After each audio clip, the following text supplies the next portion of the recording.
Hello বন্ধুরা, B life story থেকে আমি আছি আপনাদের সাথে। আজকের গল্প সেই তুমি, লেসবিয়ান লাভ স্টোরি। আজকের ২৭ পর্ব। গত পর্বে যা ঘটেছিল তারপর।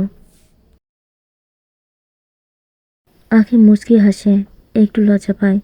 মিতু আবারও বলে, আখি বুঝলাম না, জেরিন কি বলল? আর আমার সাথে এভাবে বিয়ের আগে এমনটা কি করে? সব কিছু মাথার উপর দিয়ে যাচ্ছে। আখি মুচকি এসে বলে, ভালোই তো হলো, বিয়ে হোক আর নাই হোক, ভালো তো বাসি, স্বামী তো মানি। আজ স্বামীর অধিকারটা পেয়ে গেলাম, ভালোই তো হলো, তাই না? আরে কি হেয়ালি করতেছ বলো তো?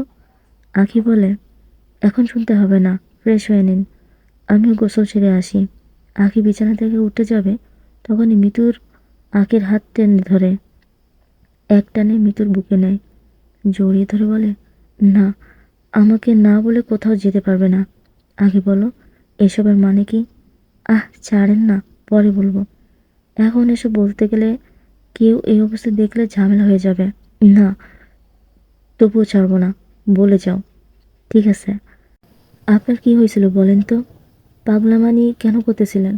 মৃদু কথাটা শুনে আবার মন খারাপ করে, চোখে পানি আসে। আখি মৃত্যু মুখের দিকে তাকিয়ে বলে, কি হয়েছে মহারাজ, আপনার চোখে পানি? আমার জন্য কোনো কিছু নিয়ে টেনশন করতেছেন বা কষ্ট পাইছেন? মৃত্যু তখন বলে, আখি, আমি তোমাকে চিনি, তোমার চালচলন আমার সবই জানা। তখন যে কলটা এসেছিল, ওই ছেলেটাই কল দিছিল, তাই না? সে তোমাকে বিয়ে করতে চায়। তোমার কাছে জানতে চাইছিলাম, তুমি আমাকে বলনি। আমি জানি আখি, আমি কষ্ট পাবো, এই জন্য আমাকে বলনি, তাই না? আখি মিতুকে শক্ত করে জোরে ধরে বলে, সরি সোনা, আমি তোমাকে কষ্ট দিতে চাইনি। হ্যাঁ, ওই কল দিছিল আর বিয়ের কথা বলতেছিল। জানেন, এখন আমারও টেনশন লাগতেছে, সত্যি যদি এসব ঘটে যায় তখন কি হবে? কিন্তু আপনি এমন কেন করলেন? আখি, আমি জানি তুমিও মনে মনে অনেক কিছু ভাবতেছ। তোমার লুকিয়ে যাওয়া কথাটা আমার মনে ধরেছে। তোমাকে হারানোর ভয় ভেবেই নিজেকে কন্ট্রোল করতে না পেরে জ্ঞান হারিয়েছি।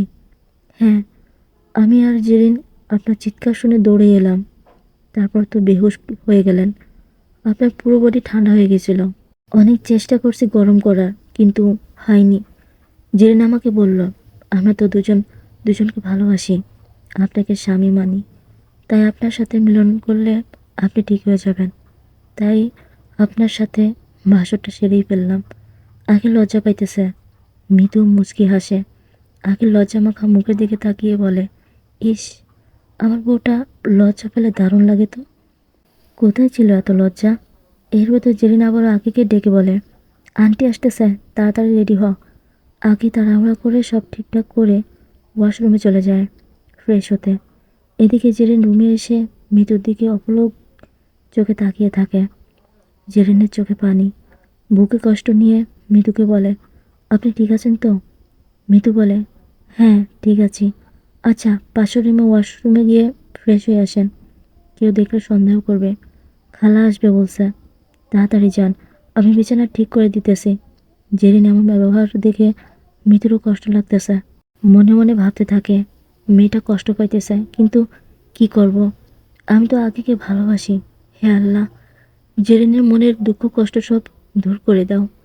এই যে এখনো বসে আছেন, তাড়াতাড়ি যান। ও হ্যাঁ, যাচ্ছি। মৃদু চলে যায় ফ্রেশ হতে। তো বন্ধুরা, অনেকে জানতে চাইছে এতদিন আমি ভিডিও কেন দিই না। হঠাৎ করে অসুস্থ হয়ে যাওয়ার কারণে ভিডিও দিতে পারি নাই, তার জন্য আন্তরিকভাবে দুঃখিত। যারা যারা আমার ফেসবুকে এখনও জয়েন হয়ে পারেনি, দ্রুতভাবে জয়েন হয়ে যান, ওইখানে নিয়মিত ভিডিও আপলোড করা হবে। ইউটিউব চ্যানেলে যে নামটি দেওয়া আছে, একই নাম দিয়ে যদি ফেসবুকে সার্চ করেন তাহলে আমাদের পেজটি পেয়ে যাবেন। তো বন্ধুরা, এরপর কি হতে চলেছে তা জানার জন্য আমাদের সাথেই থেকো। পরবর্তী পর্ব আসা পর্যন্ত ভালো থেকো, সুস্থ থেকো। আল্লাহ হাফেজ।